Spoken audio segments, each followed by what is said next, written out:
নতুন প্রমোতে দেখতে পাওয়া যায় রেহানকে ডাক্তারি পড়াবে বলে রূপাই মন দিয়ে খুব পরিশ্রম করতে থাকে আর বলতে থাকে আজকে আমাকে একটু এক্সট্রা খাটতে হবে, নার্সবাবুর জন্য বই কিনতে হবে। অন্যদিকে দেখা যায় রেহান বাড়িতে পড়াশোনা করছে রাত জেগে। হঠাৎই রূপাই নিজের সমস্ত কাজ সেরে বই কিনে বাড়িতে ঢোকে আর দেখে রেহান মন দিয়ে পড়াশোনা করছে।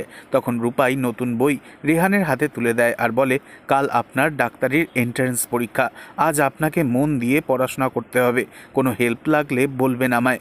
বই পেয়ে খুব খুশি হয় রেহান, কিন্তু আচমকাই ইলেকট্রিক চলে গেলে সব অন্ধকার হয়ে যায়। তখন রূপাই আলোর ব্যবস্থা করে। আর অন্যদিকে দেখা যায় মধু রাতের অন্ধকারে চুপি চুপি রেহানদের বাড়িতে রান্নাঘরে এসে দুধ ভর্তি বাটিতে কাগজে মোড়া কিছু একটা ওষুধ মিশিয়ে দেয় আর বলতে থাকে, আগেরবার কাকিমণির জন্য পরীক্ষা দিতে পারেনি রেহান, আর এবার রূপাইয়ের জন্য।